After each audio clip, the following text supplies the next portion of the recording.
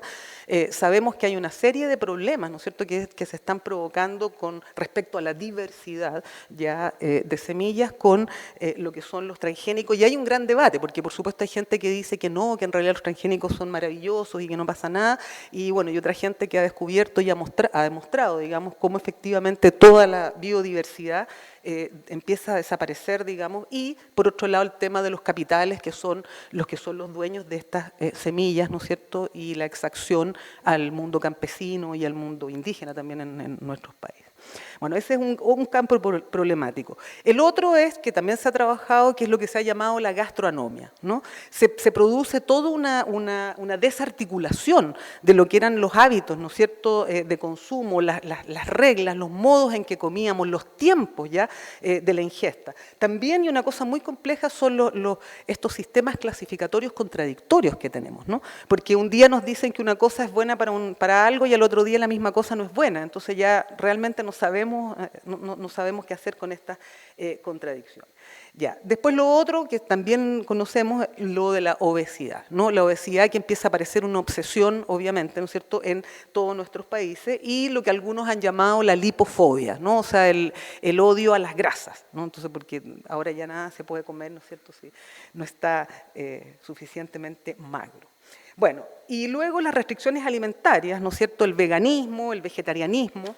Yo sufrí en el almuerzo ya un tema respecto a lo que son las restricciones alimentarias, ya es interesante.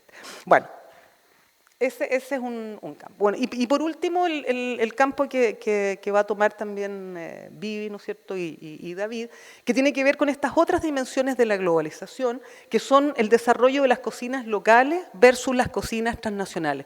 Siempre se dijo, ¿no?, que la globalización, con esta homogenización ya de los alimentos, iba a empobrecer o iba a destruir, ¿no es cierto?, lo que son las cocinas locales o las cocinas regionales.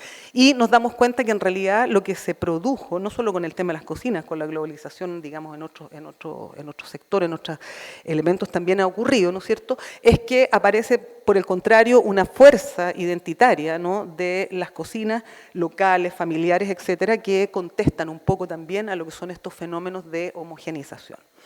El otro es el de las cocinas migrantes, ¿no? Bueno, acá, por ejemplo, en Antofagasta, ¿no es cierto?, hay una gran migración de personas colombianas, ¿no? Creo, ¿sí?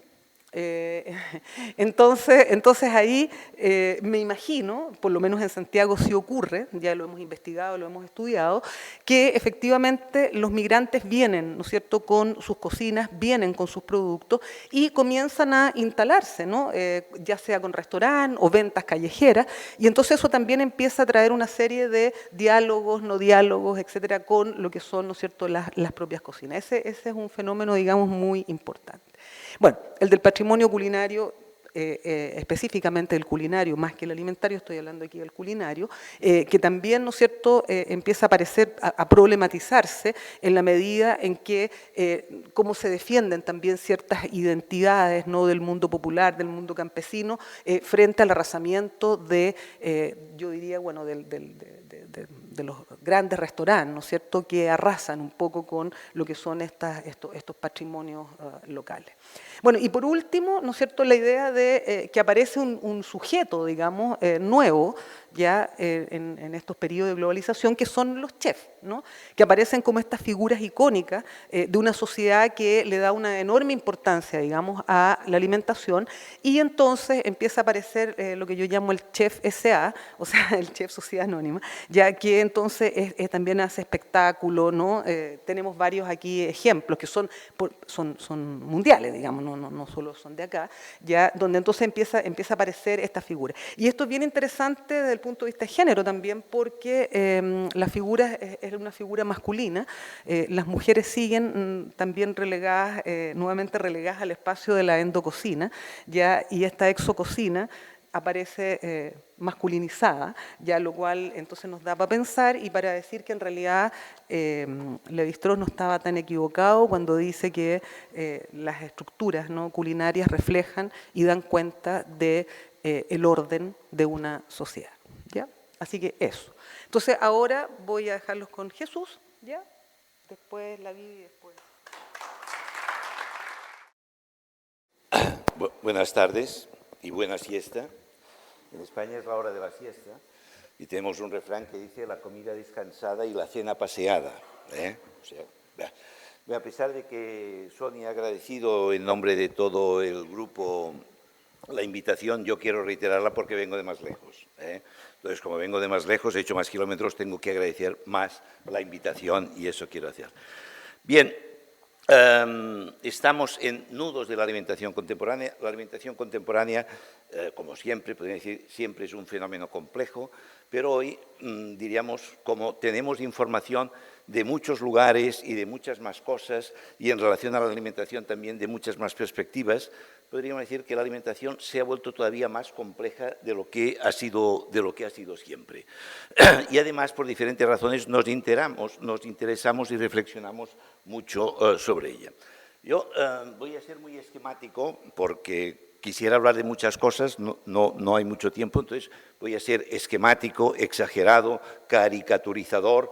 Yo soy andaluz, los andaluces tenemos fama de ser exagerados en Andalucía. Bueno, pues yo voy a exagerar, pero a veces, así como Levi-Strauss dijo que los alimentos sirven para pensar, yo también digo que las exageraciones sirven para provocar y para pensar, para después poder discutir y tal. Entonces, mi primera exageración es reducir la historia de la alimentación humana a esta transparencia.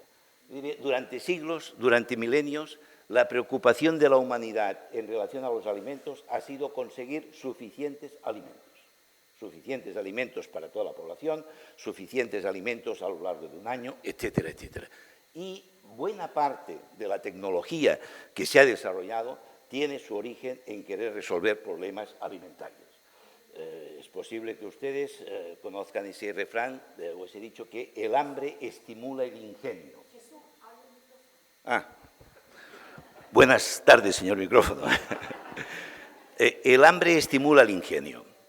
Hace poco se publicó en la revista Science un artículo que decía que, efectivamente, el hambre estimula las conexiones neuronales.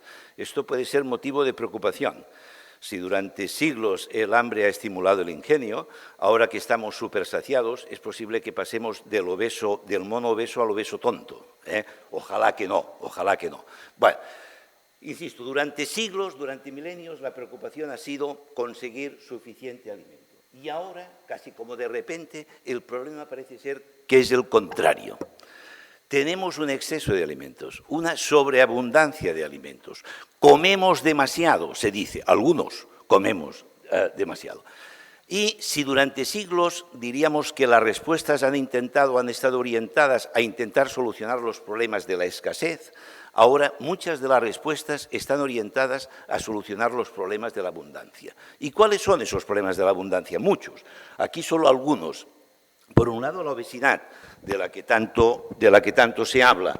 Por otra parte, crisis alimentarias diversas. La crisis de las vacas locas, que aquí no afectó mucho, pero las vacas están locas, los pollos tienen la gripe, es decir, una gran cantidad de... O en un lugar mueren 200 personas por un alcohol intoxicado, etcétera, etcétera. O sea, grandes, diríamos, crisis alimentarias que afectan cada vez a grupos más numerosos de población. Desequilibrios alimentarios. Podemos comer mucho, pero desequilibradamente. Comemos demasiado de unas cosas y demasiado poco de otras. Estandarización alimentaria, todo está empaquetado, todo parece igual, nos cuesta reconocer los alimentos en muchos casos, pérdida de palatabilidad, los alimentos son insípidos, tenemos tomates todo el año, pero los tomates no tienen sabor, etcétera, etcétera. Insisto que caricaturizo y exagero y simplifico, pero al fin y al cabo estoy hablando de cosas que ustedes hablan a lo mejor pues cuando se desplazan al trabajo, cuando están. Pérdida de identidad. Diríamos, la revolución verde que tuvo lugar en los años 60 y 70 para intensificar y aumentar la producción y la productividad, conllevó, en aras de ese incremento de productividad, una pérdida, una desaparición de cientos y cientos de variedades vegetales y animales.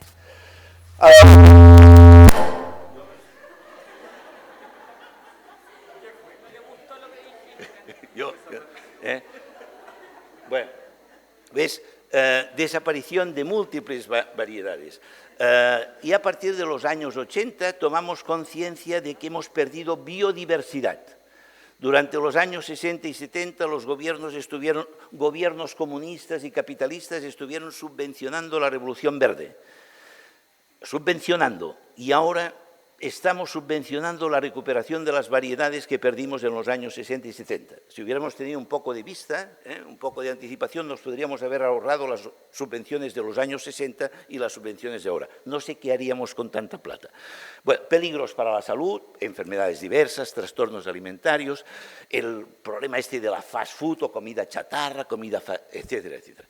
Respuestas a todo esto. Muy rápidamente, algunas las veremos y otras no. Etiquetaje de los alimentos. Cada vez comemos más alimentos etiquetados. La trazabilidad. Necesitamos saber el origen de los alimentos. Desde el campo, desde la chacra, hasta que llegan a nuestra boca. Normalización alimentaria en forma de medidas higiénicas o normativas de control sanitario, etcétera, etcétera. Proliferación de regímenes diversos. No hay una revista, una publicación que no se invente un régimen dietético a cada salida. Medicalización, hablaremos de esto. Los alimentos funcionales. La nutrigenómica, una nueva disciplina, diríamos combinación de la nutrición por un lado y la genética por otra, de cara también a mejorar, diríamos, o de poder recomendar con más precisión cuáles son nuestras necesidades alimentarias o nuestros... Proliferación de particularismos alimentarios o de alimentaciones particulares por motivos dietéticos, por motivos religiosos, etcétera, y coexistiendo en un mismo lugar, en una misma ciudad. En Barcelona, por ejemplo, viven personas de 166 países diferentes, cada uno con sus propias tradiciones. Es verdad que algunos de estos países, muy poca gente. A otro nivel, proliferación de etiquetajes, diríamos, de marca, denominaciones de origen protegidas, lo que llamo alimentos con papeles, alimentos con pasaporte o con documento nacional de identidad, no me lo invento, es decir, que ahora los alimentos tienen que ser identificados por muchas razones. Patrimonio alimentario, la autenticidad. Nunca nos habíamos planteado si un alimento era auténtico o no auténtico, nos planteábamos si era comestible o no comestible, ¿no? Pero ahora queremos que sea auténtico y tenemos criterios muy diversos de autenticidad. Si por un lado se habla del fast food, pues la réplica es el slow food, ¿no?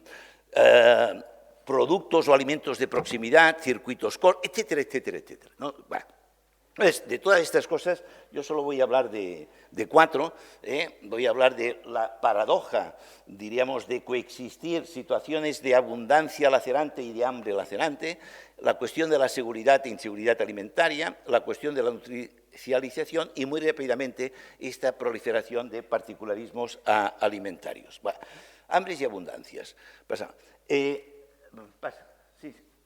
Perdón. Este año pasado, desde el mes de mayo o abril hasta octubre, se celebró la Exposición Universal en Milán, dedicada precisamente a la alimentación. Y, diríamos, el gran lema, o diríamos el gran interrogante que esa Exposición Universal se planteó, es si en 2050 el planeta podría alimentar a los 9.000 millones de habitantes que se supone que existirán en ese momento, frente a los 7.500 de ahora. Y los retos que tendría hoy día la sociedad, el planeta planteados, pues cómo hacer producir, diríamos, la cantidad de alimentos suficiente para alimentar a esos 1.500 millones más que parece que seremos. Pero al mismo tiempo también cómo producir para respetar el medio ambiente, porque también es verdad que, por ejemplo, la Revolución Verde consiguió aumentar la producción y la productividad, pero a costa de una sobreexplotación del medio ambiente. Producir para adaptarse al cambio climático, que amenaza, parece ser, considerablemente a la sostenibilidad, y por otra parte, eventualmente también, era otro de los retos que decían que existía, encontrar un equilibrio entre la agricultura hiperintensiva y una agricultura biológica, una agricultura que permite garantizar una producción alta y por lo tanto también una alta productividad por hectárea o por lo que sea, o por animal. Hemos pasado de las vacas que producían 4 litros de leche a las que producen 40, etc. Con una agricultura biológica, diríamos que respeta más el medio ambiente, pero que tiene unos resultados, unos rendimientos aleatorios. Yo soy Jesús, pero no hago milagros, ¿eh? Vale. Bien, a otro nivel, ¿no? Ya.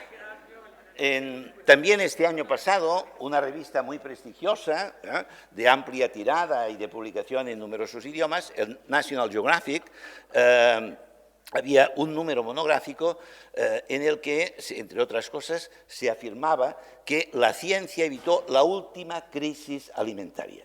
La última crisis alimentaria. ¿Cuál fue la última crisis alimentaria? Para el National Geographic fue la hambruna que se produjo sobre todo en regiones extensas de África en los años 70, en Etiopía, en el Sahel, etcétera, etcétera. Bien, a mí he de decir que me sorprendió mucho que se hablara de la última crisis, como si desde los años 70 hasta hoy no hubiera habido ninguna crisis alimentaria. Ha habido numerosas crisis alimentarias. Y entonces, una de ellas, cuando el hecho de que ahora se fabrique biocombustible, diríamos, eso encareció el precio de muchos vegetales, de muchos, diríamos, hasta un 70%, y aumentó el hambre en algunas regiones del planeta. Pues bien, desde mi punto de vista, es de un optimismo, o era de un optimismo considerable. Las crisis alimentarias se siguen produciendo. Pasamos. Bien, entonces, dicen, 9.000 millones de habitantes para 2050, ¿habrá sustento para todos?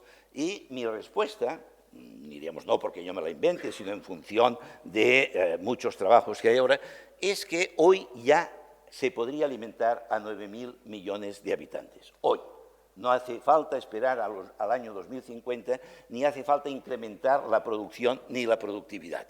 Porque, de acuerdo, los estudios, diríamos, difieren considerablemente en el porcentaje, pero van desde el 40 hasta el 50%. Nuestro planeta, nuestras sociedades, nosotros derrochamos entre el 40 y el 50% de los alimentos que producimos. Los derrochamos a lo largo de toda la cadena alimentaria, desde la chacra o la barca hasta, diríamos, nuestra cocina o nuestro comedor, pasando por los restaurantes, pasando por las fábricas de alimentos, pasando por los supermercados, etcétera, etcétera, etcétera. Entre el 40 y el 50%. Si hacemos una pequeña regla de 3, si, diríamos, hoy se alimentan a 7.000 millones, pues si ahorráramos o no derrocháramos ese 40 o 50%, podríamos alimentar a 10.500, ¿no? Bueno, ese es un grave problema. Algunas constataciones, diríamos, para lo que estoy diciendo, de acuerdo con algunos reportajes o algunas publicaciones. Al mundo, decían, le sobran 15 millones de toneladas de peso. Se referían, diríamos, al exceso de peso de algunas personas.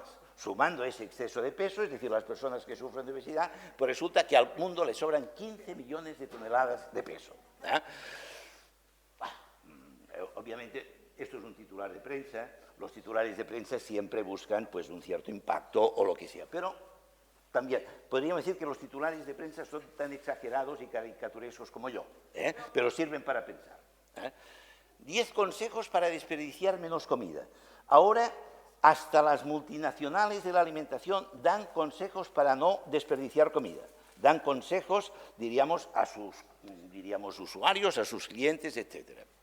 Y, por otro lado, también, diríamos, uno de los problemas de este derroche no es solo que, desde un punto de vista moral, yo soy muy moralista, yo crecí, me eduqué, me educaron, diríamos, dentro de una lógica en la que desperdiciar un alimento era pecado, era pecado. Hoy no se piensa en esos términos, pero si nosotros fuéramos religiosos o participáramos de esa religión, tendríamos que ir a confesarnos todos los días. Bueno, y no sé en qué consistiría la absolución. Bueno, pues el problema no es solo que desde un punto de vista moral pueda ser pecado, es una forma de hablar, derrochar alimentos cuando hay 900 millones de personas malnutridas, sino que además, con este estilo de producción que tenemos, estamos también derrochando nuestro propio medio ambiente. Estamos comprometiendo que podamos seguir produciendo al ritmo que producimos. Bien, entonces, la pregunta es obvia. Si hay alimentos suficientes para alimentar no a 7.000 millones que somos ahora, sino a 9.000 y 10.000 millones, ¿cómo es que sigue existiendo el hambre? ¿Cómo es que siguen produciéndose de manera reiterada crisis alimentarias de más o menos envergadura? Las respuestas son bastante obvias y, diríamos, por un lado, porque yo espero que no haya una relación causa-efecto entre lo que yo digo y lo que está ocurriendo. ¿No? El micrófono es... Tengo que... Bueno, diríamos, derrochamos de muchas maneras. O sea, nosotros podemos derrochar, por ejemplo, comprando una barra de pan y tirando la mitad. Esto es un derroche. Pero también en términos energéticos, si nosotros consumiéramos calorías más directamente, es decir, si nosotros consumiéramos maíz directamente, en lugar de cultivar maíz para alimentar a pollos y vacas, por ejemplo, el rendimiento energético sería mucho mayor.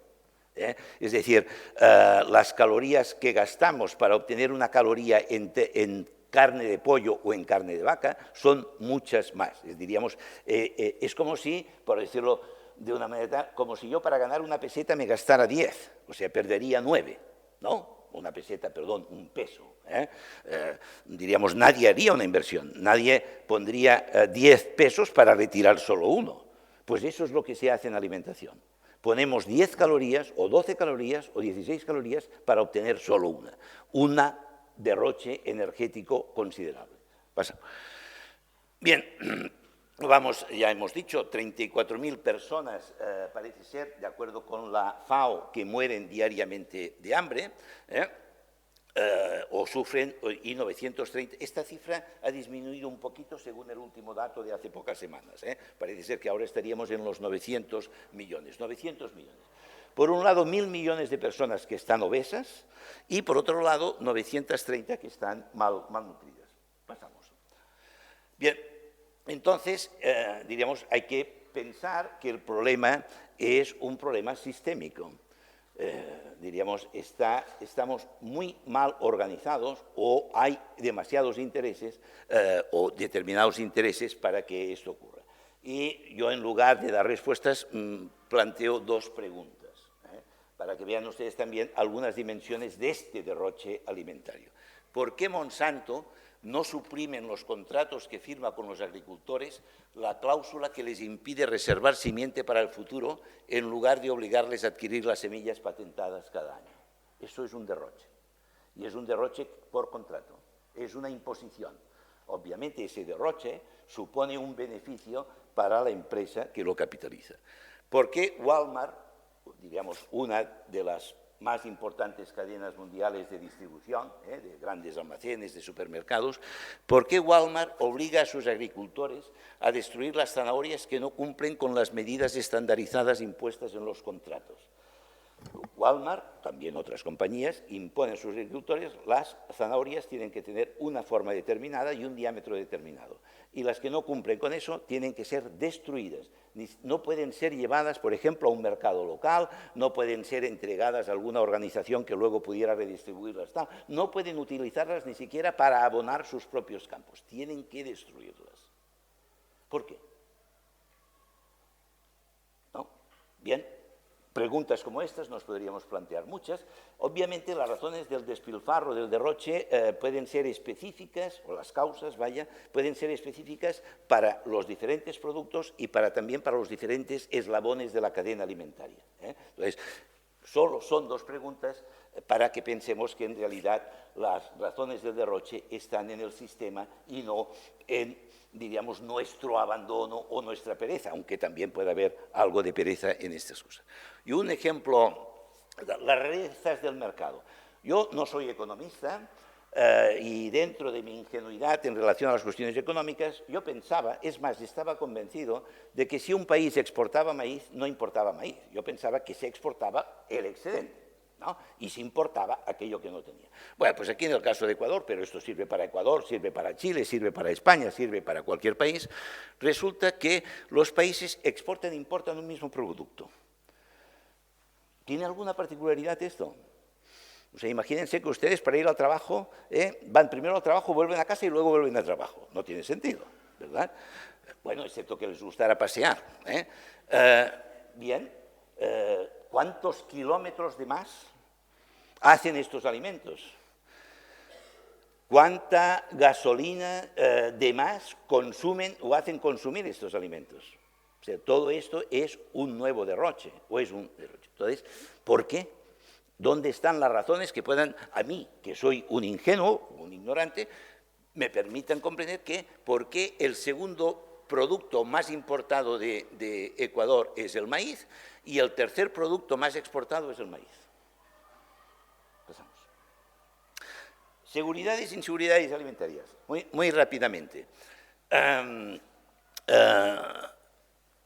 Yo me atrevo a decir lo que aquí está escrito. Nunca como hoy habíamos comido tanto, tan variado y mejor. Es posible que muchos de ustedes no estén de acuerdo con esto. Yo podría argumentarlo, pero de entrada lo dejamos así. Nunca habíamos estado tan saciados. Nunca habíamos vivido tanto, tan variado y mejor. También muchos de ustedes pueden no estar de acuerdo con esto. El indicador es la esperanza de vida. La esperanza de vida media al nacer. No sé cómo ha evolucionado en Chile. En España, en 100 años, hemos pasado de 37,4 a 80. Hemos más que duplicado la esperanza de vida. No podemos comer tan mal. Nunca habíamos tenido tantos controles alimentarios a nivel municipal, a nivel estatal, a nivel internacional.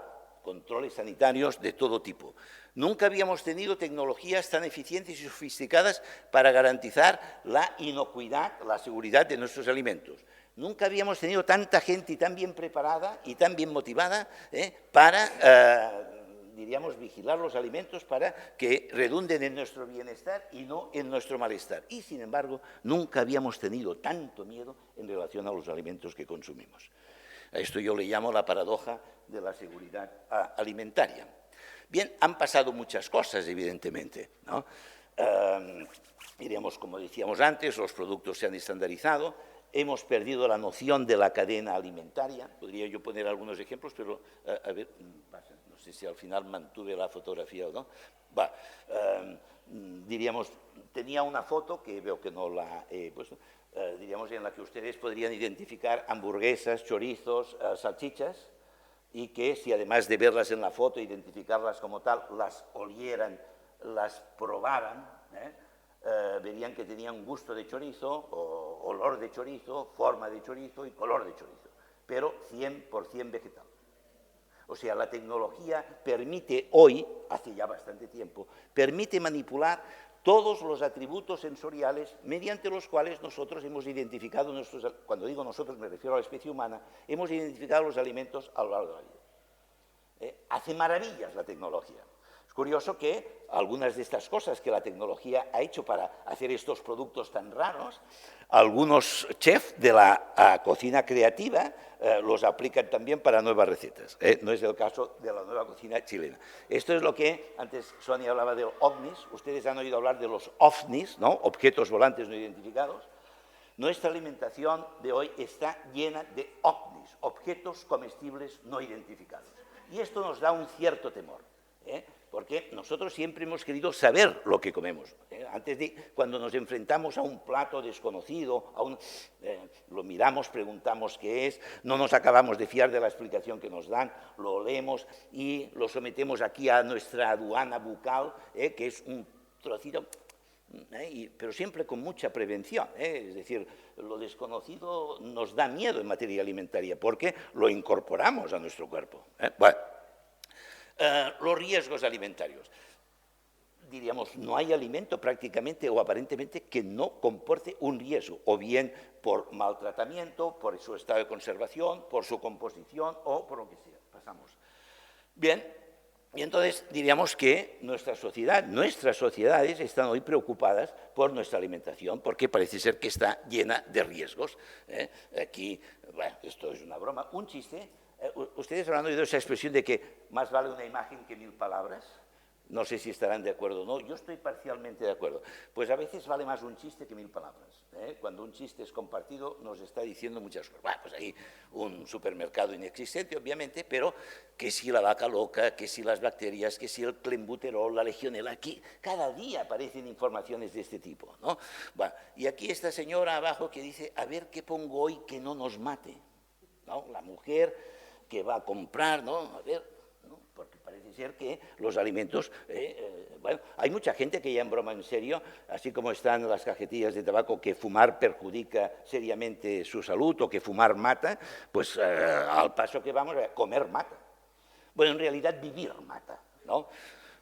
Pasa que queremos que nos mate lentamente. Bien, en cualquier caso, ¿por qué en materia alimentaria nuestros temores o, diríamos, nuestra suspicacia en relación a los riesgos es mucho mayor que en relación a otras cuestiones?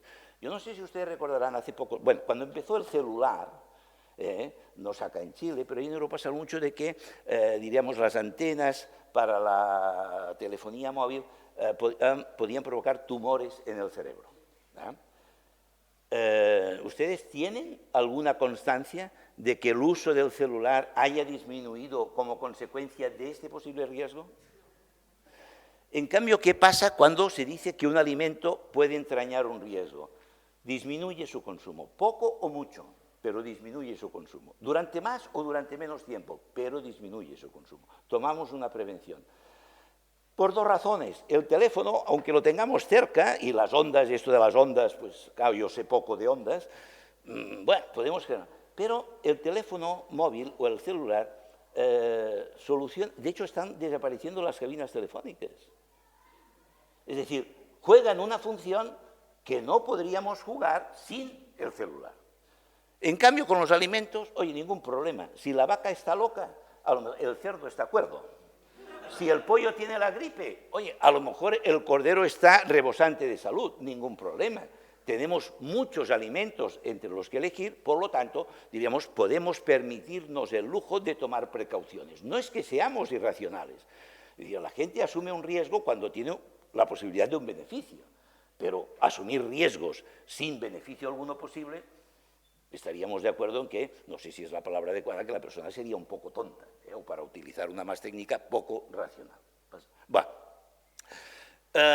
Claro, fíjense aquí el chiste este, si la pesca lleva mercurio, la caza plomo, las verduras plaguicidas y los piensos farmacopea, ¿tú crees que notaremos un poco más de veneno?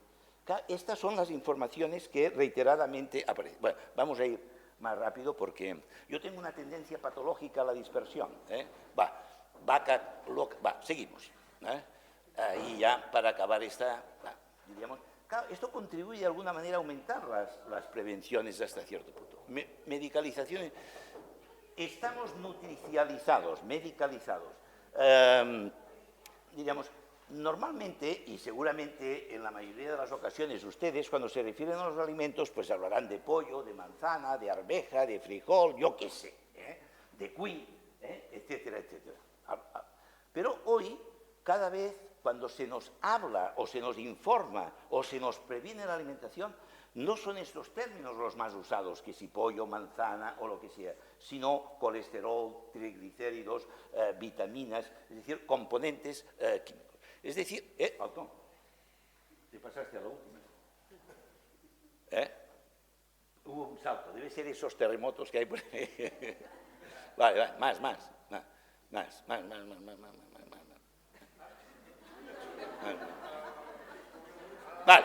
Vale. Bueno, rápidamente, vamos a ir muy rápido porque es la hora. Pasa. Bueno, entonces proliferan las recomendaciones nutricionales en forma de pirámide, de rueda, de plato, lo que sea. No hay país que no tenga su pirámide o su rueda alimentaria, que por otra parte, curiosamente, cambian. O sea, las ruedas cambian, bueno, no las del auto, sino las ruedas de recomendación, al cabo de unos años las modifican, quiere decir, antes lo decía Sonia, que lo que es bueno hoy no necesariamente lo es mañana, y lo que es malo hoy no necesariamente lo es mañana, más. Bueno, entonces, cada vez hablamos más de los alimentos, no tanto por el uso alimentario que nosotros le damos, sino por algunos de sus componentes. Entonces, por ejemplo, aceite de oliva, que ahora es milagroso, en los años 60 y 70 en España se arrancaron miles y miles y miles de olivos porque decían que el aceite de oliva no era bueno y se plantaron girasol. En cambio ahora el aceite de oliva es maravilloso, porque tiene antioxidantes, tiene polifenoles y previene una cantidad de enfermedades. Retrasa el envejecimiento, no sé si por ingesta o por frotación, pero está. El yogur también, bueno, todos los alimentos tienen una composición y de ellas se destaca algunos de estos componentes que son maravillosos. Pasamos. Y de ahí que cada vez más uno pueda escuchar de científicos afirmaciones como estas. Las personas que toman entre 1 y 6 vasos de vino por semana reducen en un 34% el riesgo de apoplejía. Conste, por si acaso alguien tuviera la tentación, de que, según los científicos, acá no se cumplen las reglas de 3. Si tomando entre 1 y 6 vasos reduces en un 34%, tomando entre 2 y 12 no lo reduces en un 68%. O sea, ahí hay una cierta jota. Comer 5 piezas de fruta y verduras reduce en un 31% la posibilidad, esas que en todos los países existe, la Fundación 5, etc. Hace pocos meses la Organización Mundial de la Salud, comer carne aumenta en un 37% las posibilidades de cáncer de colon. Constantemente aparecen mensajes de este tipo. Pero también, bueno, si ustedes quisieran, yo les voy a dar un consejo, gratis. A pesar de que vivo en Cataluña, que los catalanes tienen fama de... pues si ustedes quieren prevenir una enfermedad, lo tienen muy fácil. Es cuestión de comer, diríamos, bastante de algunos productos y no comer en absoluto de algunos otros. Si quieren prevenir 3 o 4 enfermedades, ahí lo tienen ya un poquito más difícil porque hay que comer muchos alimentos, mucho, y nada de otros muchos alimentos. Y si quieren prevenir 20 o 25, lo tienen imposible. Porque tendrían que estar comiendo todo el día y estar ayunando todo el día. Y, como dicen en castellano, soplar y sorber no puede ser. Pasamos, va. Los alimentos funcionales que se han puesto de moda, margarina funcional, pasamos, la soja sabe bien. Yo no sabía que la soja tuviera mamas. Mamas, leche de soja. No sabía yo eso. Va. Pechuga de pavo con isoflavonas de soja. ¿Ustedes han comido alguna vez? Seguramente sí, pero no lo saben. Pasa. Este que es maravilloso. ¿Qué tal un poco de este chorizo? Es un chorizo enriquecido con bifidus activo para mejorar nuestra flora intestinal. Porque este es uno de los problemas importantes de nuestra sociedad contemporánea. La flora intestinal. Pasa. El chorizo, vale. Productos híbridos, el licopeno del tomate es fantástico, el aceite de oliva es fantástico, pues para que sea más fantástico todavía, los mezclamos, pasamos. Bueno, pasamos. Y este es interesante, una campaña que hizo el Ministerio de Salud español. Leyendo las etiquetas se come mejor. ¿Ustedes lo sabían? Pues ahí tenemos un ejemplo de etiqueta. Bueno, si uno es licenciado o doctor en química, ningún problema. O en nutrición, pero si es una persona normal, entendiendo por normal, ignorante de la química, pues la verdad es que leyendo las etiquetas no afecta a la digestión ni a ninguna otra cosa. Y lo curioso del caso, la importancia de las etiquetas, yo no estoy criticando el etiquetado, cuidado. Esta es la etiqueta del sándwich de pollo que me dieron en el avión. Una composición súper detallada con la anterior, y al final dice puede, no dice contiene, puede contener trazas de cáscara de huevo, de marisco, de cacahuete, etcétera, etcétera. Puede. O sea, te precisan 0,01 tal, pero puede. Obviamente, no, la razón está, claro, cada vez se sabe más de alergias, intolerancias, y es una precaución que toman para evitarse litigios, etcétera. Bueno. Y, claro, tanta medicalización, tanta ciencia, oye, los problemas se solucionan científicamente y ya está todo solucionado. Puedes comer de todo. O acá, esto es de las fiestas patrias de Chile, el último. En estas fiestas patrias come sin culpa. Come sin culpa. Porque te tomas una infusión de estas y quema el 50% de tus calorías y el 50% ya se puede comer. Ahí hay que estar mirando la etiqueta, pensar, no, tú comes lo que te da la gana, te tomas la pastillita y ya está. Pasamos. Vale. Proliferación de particularismos alimentarios, me estoy pasando muchísimo de la hora y por lo tanto vamos a la última. Vamos a la última de las transparencias, que es un chiste, otro chiste. No, ya no sé dónde estamos.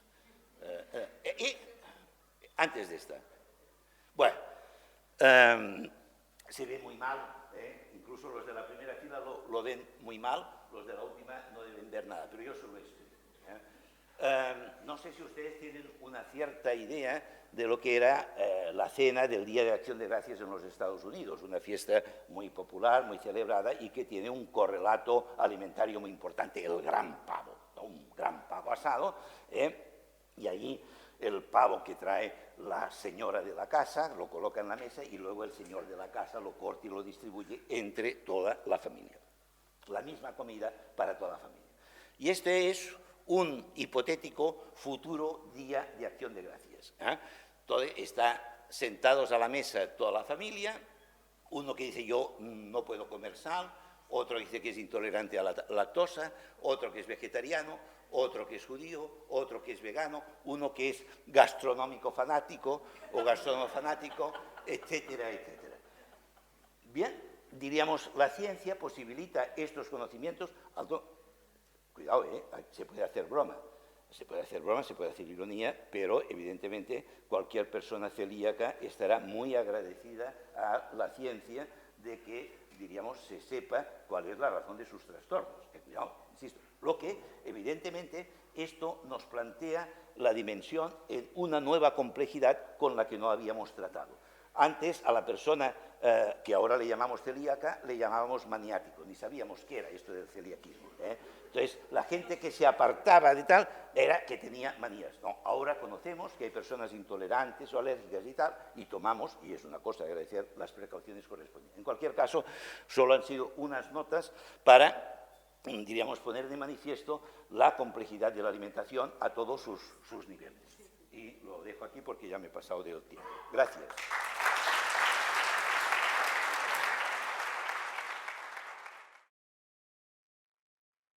Buenas tardes a todas y a todos.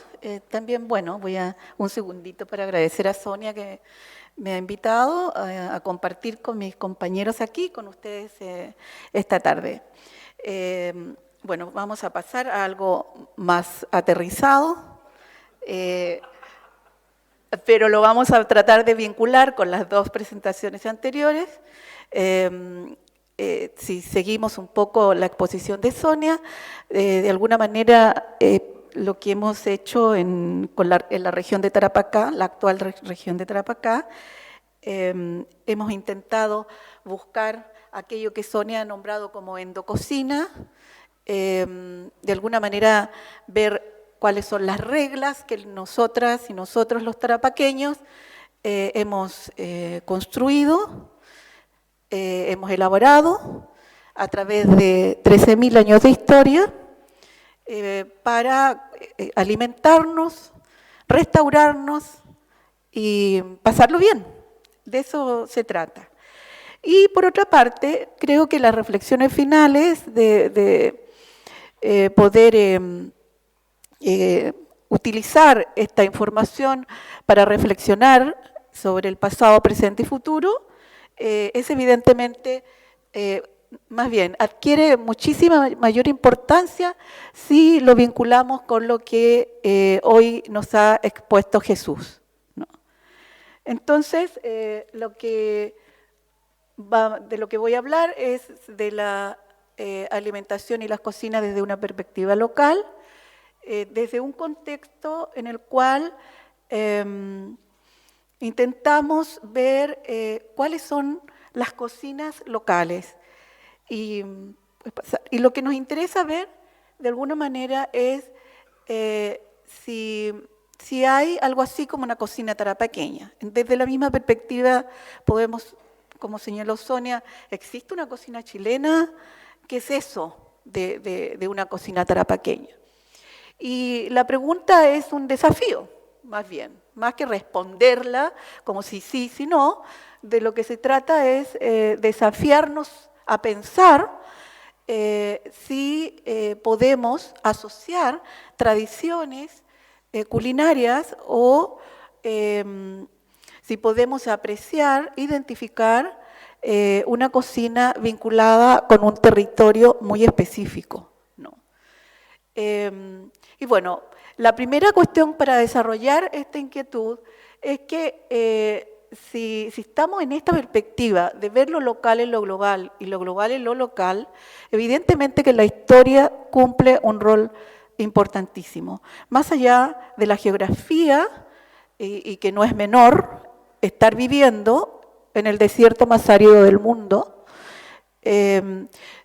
implica tratar de ver a la región como una región sociocultural. No importan los límites geográficos en estricto rigor, sino lo que importa es ver cómo se ha configurado la forma que tenemos los tarapaqueños, las tarapaqueñas de alimentarnos y de producir alimentos también, y de prepararlos por otra parte, y de decidir con qué reglas, con qué criterios estamos aplicando, qué se come, qué no se come, a qué hora se come, y cuándo se desecha, cuándo no se desecha, ¿verdad?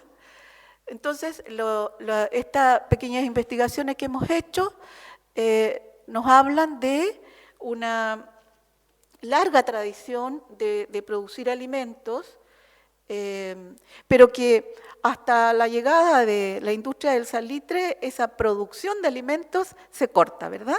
Se corta porque si bien hay largos siglos de producir todo, es en la época del salitre, sobre todo, por supuesto la llegada de los colonos españoles fue muy importante, pero donde se corta principalmente la vinculación entre producción de alimentos y el autoabastecimiento, quiero decir, es con la industria del salitre, pero permanece obviamente en las áreas rurales, en los sectores campesinos, cada vez con menor importancia en lo que comemos todos los días, ¿verdad? Entonces lo que vemos es que en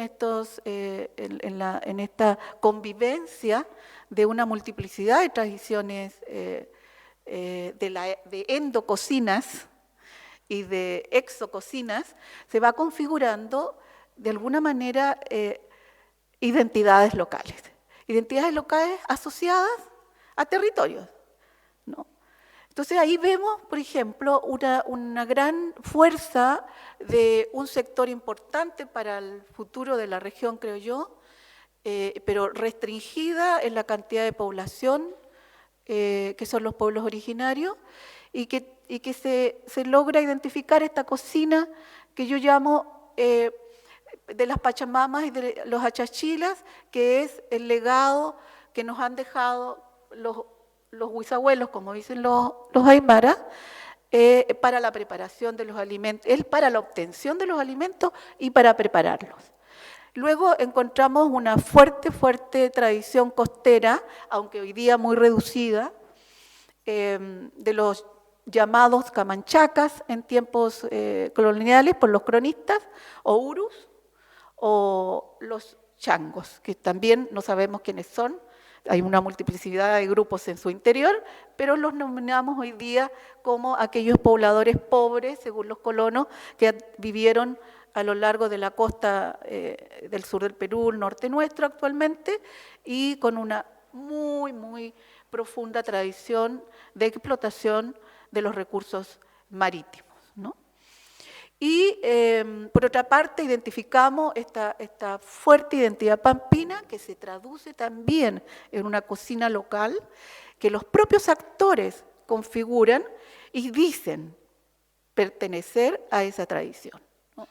Y finalmente, dos cocinas muy importantes para la caracterización de lo que hoy día es la cocina de Tarapacá, que es la piqueña, que es bella estudiar la cocina piqueña, porque ahí vemos los 13.000 años de historia, ¿no? Por eso le hemos llamado el emblema tarapaqueño.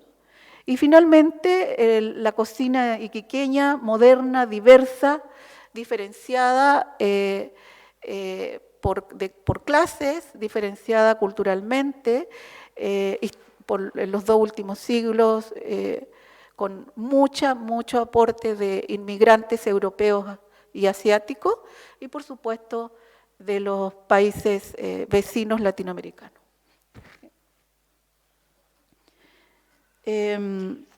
Cuando hablamos de esta identificación de las tradiciones locales de las cocinas, podemos ver que en el registro de lo que se come en el día cotidiano y lo que se come en las fiestas, desvelamos lo que hemos mencionado como continuidades transformadas. No es que existan estas continuidades transformadas, sino que los estudios que hemos hecho enfatizaron en esa mirada, digamos. ¿Qué es lo común qué es lo semejante, por qué los actores se identifican con una determinada forma de preparación o con determinados tipos de alimentos. En esa dirección encaminamos la búsqueda de información. Entonces, cuando desvelamos continuidades transformadas, podemos ver que por debajo de múltiples capas de tradiciones se observan ciertos patrones que persisten a través del tiempo.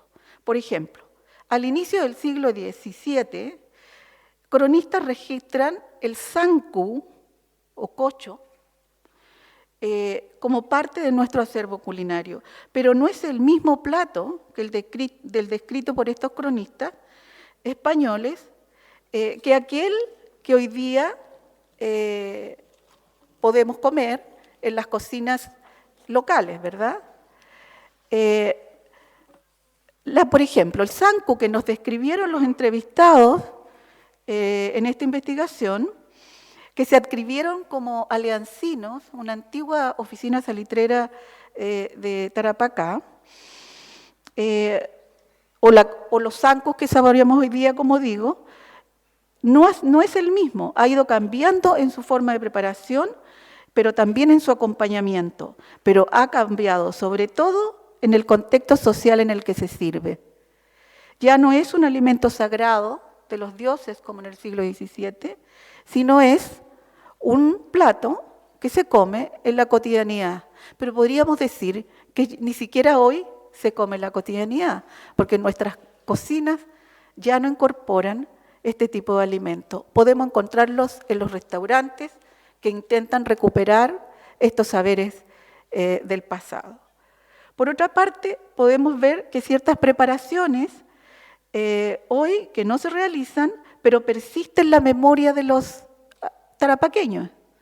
Es el caso, por ejemplo, de un pan llamado quispiña, que todavía lo recuerdan las mujeres de Pica, como elaboración local, que combinaba harina de quinoa, de maíz y luego de trigo, con sangre de llama y verduras.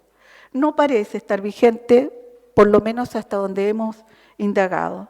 A inicio del siglo XVII, sin embargo, los jesuitas hablan de mazamorra con sangre de carnero, líquida o espesa, para referirse a este mismo objeto o pan que se llamaba quispiña. Ha persistido, sin embargo, el tipo de cocción en olla, mediante vapor, sobre una cama de hojas de achira. Así se prepara hoy día un tipo de pan de harina de quinoa, llamado mucuna en el altiplano, o piringo en los valles altoandinos, específicamente en Chiapas. Y en los recursos del mar podemos ver la evolución de las modalidades de preparación en la familia de pescadores. Las recetas vernáculas solo tienden a localizarse en un grupo muy reducido de pescadores, cazadores y recolectores, en tanto que algunas se han extendido al conjunto de la población. Por otra parte, vemos que la población aymara hablante del siglo XVII incorporaba muchísimos términos para referirse al consumo de pescado. Si bien los peces y algas de río siguen todavía vigentes, ocupan un lugar muy marginal en la dieta de ballesteros y puneños. Aún así, el proceso de deshidratación y salado del pescado es ampliamente reconocida. Este legado de los antepasados, que son posibles de auscultar en la intimidad de las cocinas andinas, es tan importante identificarla que en pocas generaciones, en los últimos 100 años, se ha transformado de una manera muchísimo más acelerada que en los siglos anteriores. Este poema, que lo quise traer para compartirlo con ustedes, es un súper buen ejemplo de cómo estos legados se van transmitiendo de una generación a otra, pero los acontecimientos o los sistemas sociales van produciendo cambios muy significativos y que inducen a un proceso de selección que excluye e incluye los alimentos, que determina si son ricos o no son ricos, si determina si son accesibles determinados ingresos o no son accesibles. Y en muy pocas generaciones podemos ver que este profesor antofagastino, que probablemente hizo clases en estas aulas, escribe este poema al Jurel. Entonces me preguntaba si en las generaciones más jóvenes pueden comprender lo que nos quiso transmitir el profesor Bahamondes. Cualquier tarapaqueño que se diga como, que se sienta como tal, o se adscriba a este territorio, podrá comprender lo que quiso transmitir, ¿no? Habla de una vinculación con un tipo de pez muy popular en la década de la primera mitad del siglo XX. Yo diría que hasta finales del siglo XX. Sin embargo, yo no sé si cuántos de los más jóvenes conocen, por una parte, al Jurel, si lo han visto, como lo vi yo, por ejemplo, todos los días que los vendían por las calles, y por otra parte, ¿cuántos de las nuevas generaciones pueden captar lo que quiso decir este poeta, ¿no? Él habla también de cómo dentro del conjunto de peces que nos alimentaron y que nosotros decidimos que eran deliciosos, se situaba en la escala de valores de los buenos o medianos o malos peces, o si servían para uno u otra preparación. El fiel Jurel era de las clases populares, ¿no? Por ejemplo, el peje sapo también era un pez que solamente consumían los chinos o la colonia china, lo podía preparar de una manera muy sabrosa, no era tan ocupada por otros grupos, pero luego se hace parte de esta dieta, de esta comida cotidiana, y hoy día es un plato que casi no se consume en las familias tarapaqueñas. ¿Qué pasa con los recursos del mar? Es otro tema de investigación, pero el acceso a los recursos del mar no tiene nada que ver con lo que pasó en el siglo XX, lo que sucedió en el siglo XIX y muchísimo más en los siglos anteriores. Entonces, si nosotros podemos caracterizar esto que nombramos como tradición culinaria de los pueblos originarios, vemos que las cocinas locales, si bien forman parte de identidades locales, es decir, yo me identifico con la alimentación del altiplano a través del consumo de carne de llama y a través del consumo del maíz y a través de la forma de preparar la harina de maíz, de preparar la pizara o la quinoa graneada, o de comer pito con azúcar, la harina tostada y molida de quinoa, o de hacer sopa como el pesqui, que es una sopa muy espesa, o las laguas, que son las sopas muy aguadas, formo parte de un grupo que va hoy día a referirse a sus comunidades históricas, que son las zonas altiplánicas, ¿no? Las comunidades que están en la entrada del altiplano. Pero hoy día esa gente está en toda la región. Va a comer el agua, las sopas aguadas en Alto Hospicio, Iquique, Mamiña, Pica o en el altiplano. Pero el sentido de pertenencia lo centra en estas comunidades históricas para cuya pertenencia contribuye de una manera fundamental el cómo nos alimentamos, ¿no? Ellos se identifican de la cocina de Chiapas. La gente del altiplano, nosotros no somos Chiapas entre otras cosas porque no comemos igual que los chiapas, ¿no? Preparamos la quinoa de manera distinta, preparamos el maíz de manera distinta. Los chiapas sí hacen tamales, la gente del altiplano no hace tamales.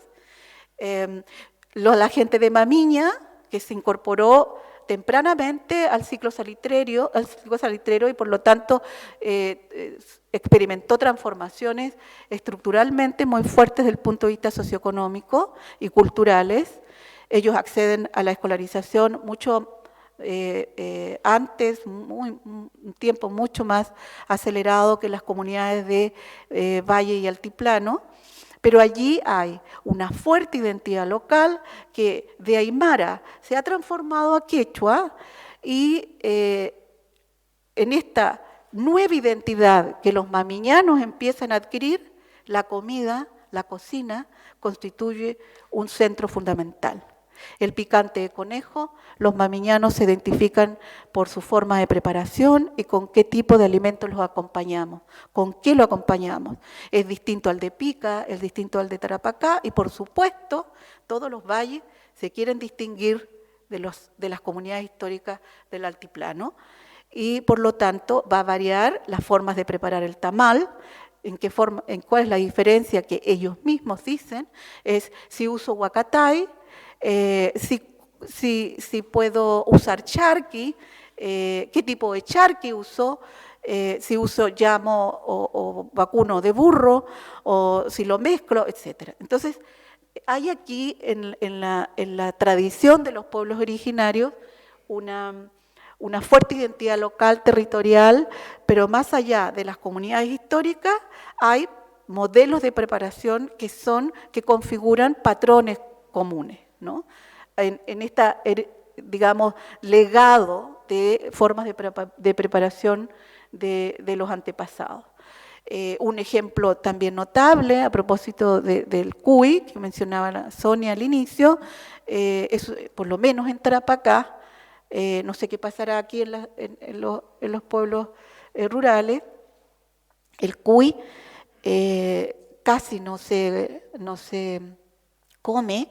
Un buen dato de este no consumo hoy día tiene que ver con que no se cría. ¿Ah? No hay crías de cuy como había hasta los años 70. Por ejemplo, en Azapa podemos encontrar algunas familias que crían cuy, pero con propósitos fundamentalmente de diagnósticos de salud. ¿Ah? Porque el cuy es muy importante para diagnosticar aflicciones o padecimientos corporales y espirituales. Entonces, ahí hay una pérdida que no podemos dejar de reconocer. Luego, bueno, démosle que ahí está las sopas blandas y espesas del altiplano, la pizarra, que es fundamental en la dieta altiplánica. ¿Vamos?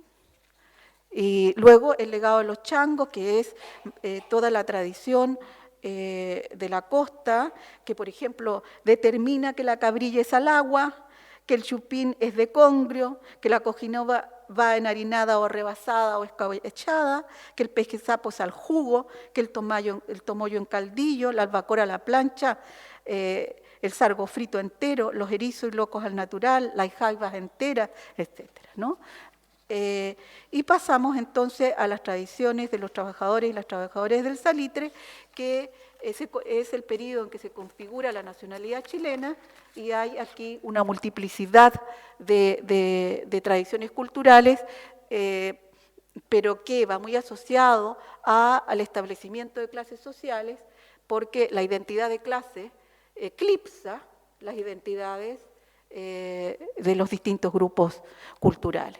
Y en esta identidad de clase, esta cocina tarapaqueña conjuga mucho de la tradición, yo diría, en síntesis, de Cochabamba, del sur del Perú, de los ingleses, de los croatas, de los campesinos italianos, de los chinos, de los pequeños grupos afros que llegan a los valles, etc. Y se conjuga para determinar que el estofado de carne con fideo es el que nos va a identificar, las formas no solo las preparaciones, sino a qué hora nos alimentamos y cómo nos alimentamos. El desayuno fuerte, con zanco, con bistec a lo pobre del pampino, las 5 de la tarde del té que trajeron los ingleses, etc., ¿no? Se incluyen los postres con mayor presencia como tradiciones europeas, ¿no? Y bueno, llegamos a esta cocina que yo hablo de emblema tarapaqueño, que tiene que ver con cómo allí hasta hace muy poco se expresa en la alimentación y sobre todo en la memoria de las mujeres, se expresa esta conjugación o articulación de tradiciones que traen productos de los distintos pisos ecológicos, ¿no? De La Paz vienen alimentos, de la costa hay alimentos, ellos producen los mejores vegetales que distribuyen por toda la región, etc. Hay las formas de alimentarse, a la hora de alimentarse también representa lo moderno, pero traen alimentos de los distintos ecosistemas que caracterizan a Tarapacá. Y la cocina de Iquique, entonces, que va a confluir con multiplicidad de tradiciones locales, de la tradición marítima, de los Andes, etc. Pero en Iquique y también en el Salitre se produce un proceso de exclusión de los alimentos considerados de origen indígena. Algunos se adoptan, otros se excluyen. Y son los propios pueblos originarios que van perdiendo también praxis en el consumo, en producir alimentos, pero también reemplazan su dieta por alimentos que se encuentran en el mercado, ¿no? Es el caso, por ejemplo, con la guatia, una forma de preparación tradicional que ahora se hace a modo de folclore, diría yo, pero casi no se hace en las cosechas de papa, se ha perdido también por otras razones como la influencia de la iglesia pentecostal, pero en la cosecha de papa era usual hacer guatias con carne o sin carne, pero saborear la papa recién cosechada con pasa, que es un barrito que hay en los lagos y que sazonaba muy bien a la papa, o un tipo de papa que es la puracaya, que es la amarilla pequeñita del altiplano. Eso también ha tendido a desaparecer. Y entonces, podemos decir que hay un conjunto de cocinas locales provenientes de distintos lugares, pero que se conjugan de acuerdo a determinadas reglas que se expresan en las formas de preparar y seleccionar alimentos. Y uno de los componentes de esta cocina articulada tarapaqueña, que tampoco respondo a la pregunta inicial si existe o no, pero sí se ve una asociación entre identidades con sujetos concretos producidos por este territorio histórico, se puede pispar en los condimentos. Por ejemplo, hoy día podemos ver que en la mayoría de las familias, en la mayoría, por supuesto, no en todas, se conjugan estos condimentos de las cocinas vernáculas como el ají, el locoto, el huacatay para sazonar papas, etc. Hay el uso del palillo, del comino, de la pimienta para el aderezo amarillo necesario para picantes y otros guisos. Los aportes del sur del país están la paprika, el ají color, para el aderezo rojo y preparar menestras y guisados, principalmente pampinos, y los aderezos modernos como o negro, como el gran aporte oriental con la salsa de soya, sillao, que acompaña el jengibre, quion o el cebollín. Entonces, esta conjugación de cocinas locales da por resultado tradiciones que se observan en la endococina.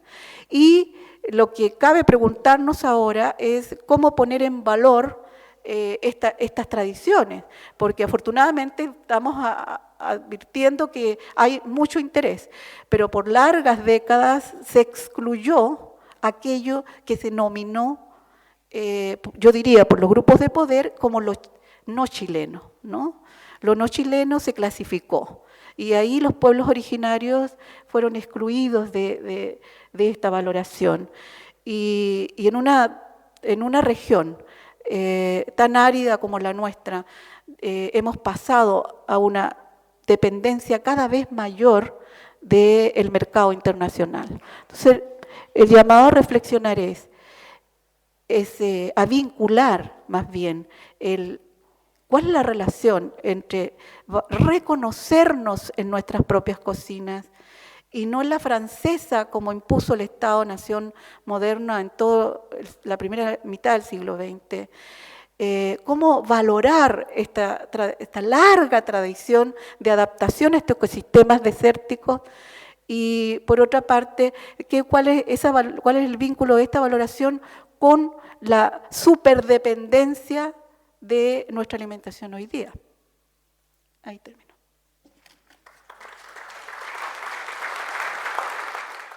Gila Tanaka, Cuyacanaka, Kunamajta, hermanos, hermanas, buenas tardes.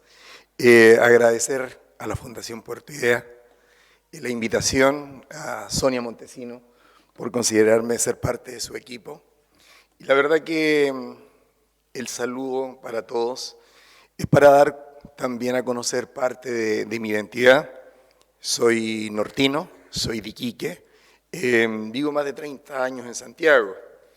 Gracias a eso he podido darme cuenta un poco de la evolución y lo que ha significado el tema relacionado en el momento que vivimos actualmente con la cocina chilena. Tomando, ¿cierto?, las presentaciones de los tres maestros, Sonia, Jesús y la me olvida. Tomando la presentación de ellos, yo construí un poco un material que quiere dar cuenta y los quiero llevar a un poco de la reflexión que está pasando con nuestra cocina chilena. ¿Qué entendemos por cocina chilena? Yo me acuerdo que hace más de 30 años a todos los cocineros nos preguntaban, ¿existe o no existe, tenemos o no tenemos cocina en Chile? Y la pregunta siempre fue, o la respuesta fue, si tenemos pueblos originarios vivientes, tenemos expresiones locales que están ligadas a la ritualidad, ¿cómo no vamos a tener gastronomía? Tenemos un pueblo aymara con religión, con cultura, con música. Tenemos a los mapuches, tenemos a los rapanui. Tenemos gastronomía. Lamentablemente, por varias razones, y tendríamos que meternos en los procesos históricos para empezar a evaluar por qué no hemos valorado lo que tenemos. Va con parte de nuestra formación, va con los contextos históricos de en algún momento de nuestra etapa como país, en la cual no tuvimos la oportunidad de seguir desarrollando y sintiéndonos orgullosos de lo que teníamos. Pero eso ha ido pasando y actualmente estamos en una nueva mirada, con confusiones, con aclaraciones, con beneficios y con daños al desarrollo y al tratar de lograr seguir posicionando nuestra gastronomía. Y por eso yo pongo en mi presentación la nueva cocina chilena, o hablamos de la cocina chilena renovada. ¿Ya? ¿Qué es lo que quiero conversar con ustedes un poco? Primero tenemos que ponernos de acuerdo. ¿Qué entendemos por cocina chilena? ¿Existe una sola cocina en Chile? ¿Cómo se construyó? ¿Cuáles fueron las etapas? Y finalmente, ¿cuál es el legado? ¿Cuándo consideramos que algo es nuestro? Pues bien, actualmente nosotros no hablamos de una cocina chilena. Actualmente estamos hablando de las cocinas regionales chilenas, dándole importancia a las expresiones locales, tanto a sus técnicas y a sus productos. Todo ligado definitivamente a una contextualización, a un relato. Nuestra gastronomía ha perdido mucho terreno, porque hemos perdido muchos platos históricos, pero esa pérdida se ha llevado a cabo debido a que entregamos el plato a la mesa, pero no entregamos el relato que va a ser lo que lo va a sustentar en el tiempo. ¿Cuáles son las etapas que hemos vivido? Podríamos empezar a hablar y a reflexionar desde lo que fue la cocina indígena, luego viene la cocina mestiza, tenemos la cocina republicana y por ahí algo dijo Vivi también, con el tema del afrancesamiento que vivimos en alguna época a mediados del siglo pasado, ¿ya? en la cual todas nuestras cartas y todo lo que estudiábamos cocina, nos veíamos en la obligación de aprendernos todos los quesos franceses, todos los vinos franceses y todo era en francés, pero jamás le dimos importancia a lo que teníamos. Ahora, ¿cómo se ha ido construyendo actualmente la cocina chilena? Porque hemos aprendido de una u otra manera a valorar lo nuestro. Y ahí en conversaciones con la doctora Sonia Montesino ya vimos cómo nosotros reconocemos, y ahí tenemos que ponernos todos, digamos, en esa campaña, cómo reconocemos que un plato o una expresión gastronómica ya forma parte de nuestro patrimonio. Hablamos que pueden ser 5 etapas. Las validaciones primero locales, regionales, partiendo por la familiar, y llegando a la validación nacional. Pero dejémonos de pensar de que todo viene de afuera. Hablamos, ¿cierto? Cuando hablamos de la empanada, sí, pero la empanada viene de España. Y tenemos empanada en Bolivia, tenemos empanada en Ecuador, tenemos empanada en Perú. Sí, pero la empanada nuestra es única. La empanada de pino nuestra es única. Y tenemos expresiones locales de nuestras empanadas, como hablaba de la cocina piqueña. En algún momento yo conocí en Pica la empanada de charqui, que no es una empanada seca. Tenemos la empanada de queso con cebolla, tenemos la empanada de cochayuyo, absolutamente validadas a nivel nacional. Pero se han ido perdiendo en el tiempo porque le hemos dado importancia a qué. Estamos trabajando los cócteles con empanada de lomo saltado, empanada de ají de gallina, guantán relleno con ceviche. ¿De dónde estamos sacando estas tendencias y estos movimientos gastronómicos? ¿Por qué no ponemos en valor lo que en algún momento ya fue validado por nuestros antepasados? Encontramos en las cartas expresiones ya cómo nosotros damos a conocer nuestra gastronomía. Un capuchino de ostras con caviar de salmón, lomo de cordero magallánico asado en aroma de romero, pebre tibio de mote, cierto y puré rústico y una trilogía de mousse del oasis de Pica en salsa de Borgoña y crocante de quinoa. ¿Por qué llegamos a esto? Porque no hemos tenido la capacidad de poner en valor lo nuestro, nuestros productos, nuestras técnicas y nuestros platos. No son lo suficientemente valorados o no reúnen las condiciones para ser puestos a lo mejor de otra forma en una carta. Muchos de nosotros nos hemos encontrado ya con las cartas cuando se habla de risotto de quinoa o risotto de mote. ¿Existe el risotto de quinoa? Desde la cocina, para que sea risotto tiene que ser con un arroz, que es el arroz arbóreo. Y yo no puedo hacer un risotto con quinoa. Yo no puedo hacer un risotto con mote. El risotto es arroz. Entonces entramos, yo no estoy en contra de las explicaciones, de las expresiones artísticas, pero yo no sé si puede existir un capuchino de ostras. ¿Por qué? Porque sirvo una sopa de ostras en una taza con un chorro de crema encima. ¿Por eso se llama capuchino?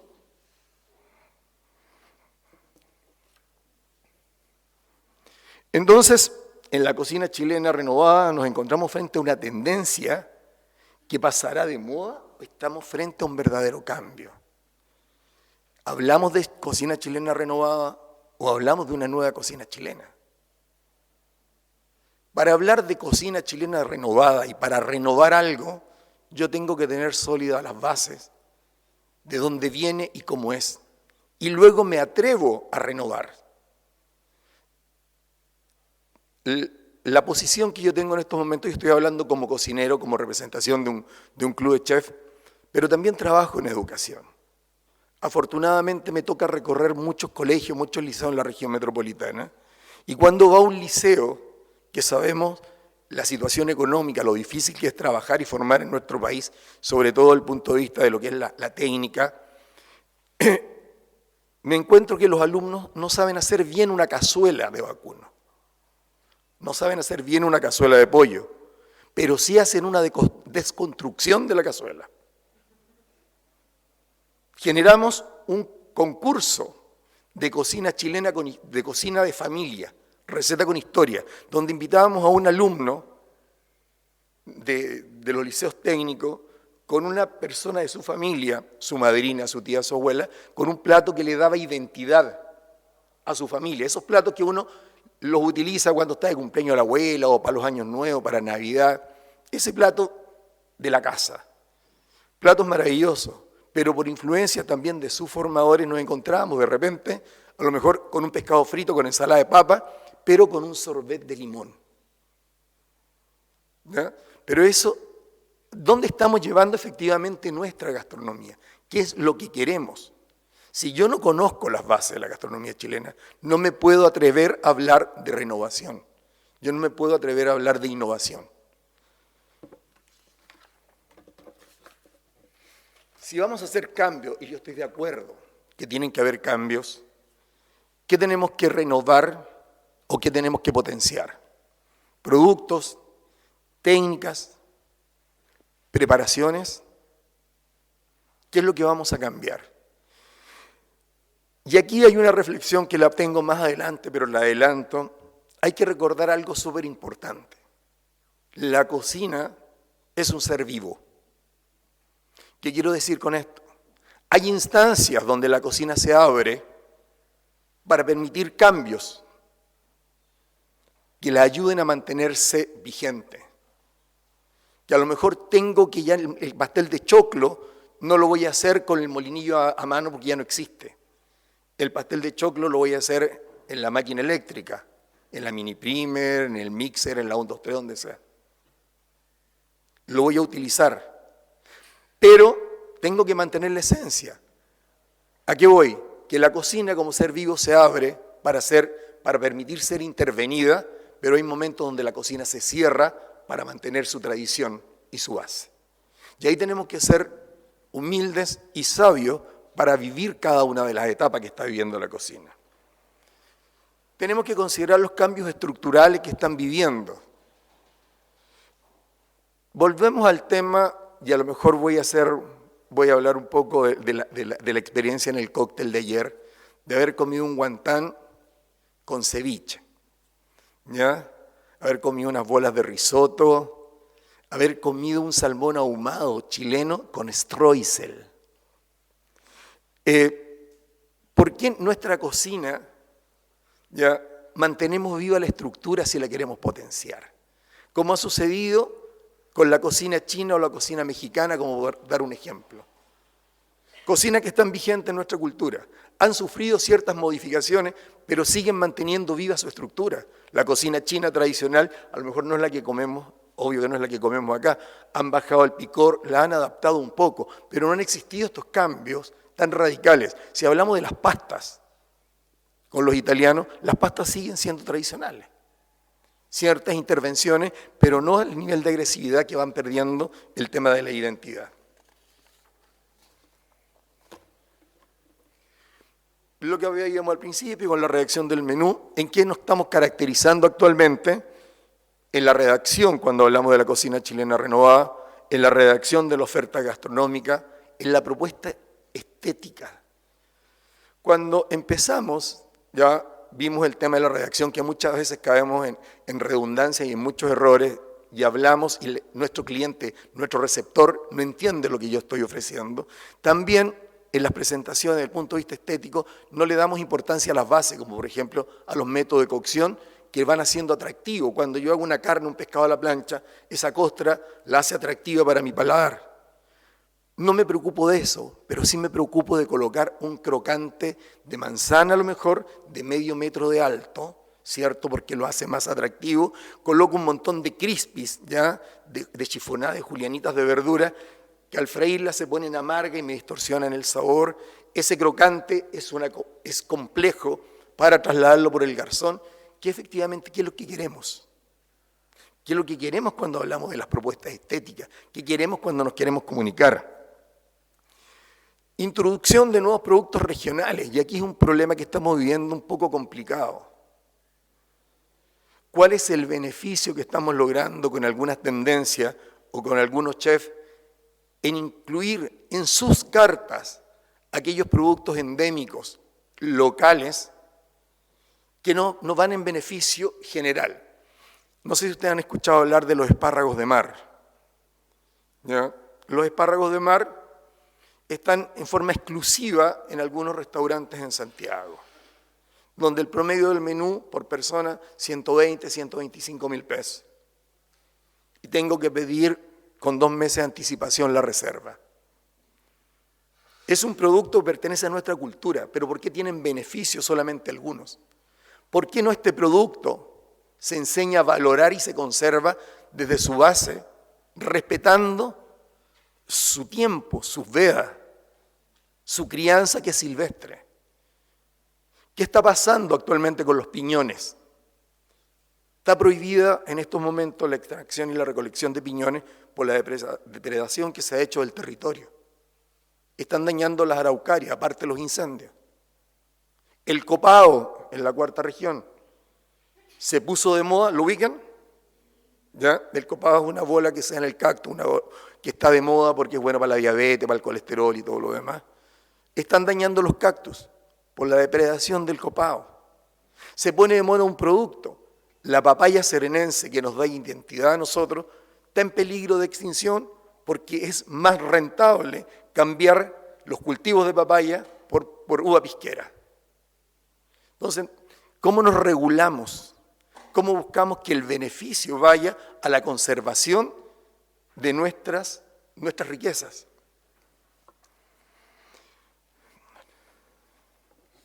Bueno, hablar con todo esto de lo que es la cocina, la nueva cocina chilena, la cocina chilena renovada, es responsabilidad de cada uno, ya de cómo va a transmitir de una u otra manera este mensaje. La reflexión que les hablaba hace un poquito, ya, de lo que era la cocina como un ser vivo, para llegar, dice, a conocer esta lógica implica conocer la cosmovisión de aquellas personas que preservan hasta hoy la memoria gustativa de nuestros pueblos. Acercarse al productor y comprometerse con su trabajo, entendemos que nuestro quehacer implica un compromiso y una clara reivindicadora, una posición reivindicadora. Dentro de la cadena de valor del producto, y como decía Jesús y todo, nosotros recibimos el producto listo y no tenemos el respeto, ¿ya?, de la buena utilización o el desperdicio de esta. Nosotros no conocemos mayormente, y lo estoy hablando desde el punto de vista a lo mejor también como cocinero. A mí me llega el producto a través del proveedor. Yo no tengo una vinculación con el pescadero, de dónde se trae, con el agricultor. Yo le exijo, en el hotel en Santiago, le exijo, digamos, a cierta comunidad que me tiene que entregar cierto estándar de un tipo de champiñón. Y ojalá me lo tiene que entregar en forma periódica. Pero ese producto, yo lo exijo por desconocimiento, pero ese producto es temporal, se da después de la lluvia, yo no puedo contar con el estándar y con el abastecimiento regular de eso. ¿Qué tengo que hacer? Acercarme. Y seguir trabajando, como lo hemos venido haciendo en el último tiempo, ya tratando de dar valor y poner en valor todos los productos locales que están a mi alrededor. Yo ojalá con este movimiento que se llama 100K, que no consumimos productos que no estén más allá de 100 kilómetros a la redonda de donde yo me encuentro. De una u otra forma también apoyamos a la reducción de la huella de carbono. En un país como el nuestro, donde la tradición oral cobra mucha fuerza dada la ausencia de la escritura, es vital importancia conocer el universo intangible de la cocina para entender la cosmovisión de nuestros pueblos. El mito nutre al alimento y el alimento nutre al mito. Cada semilla tiene un sabor y también tiene un saber. Gracias.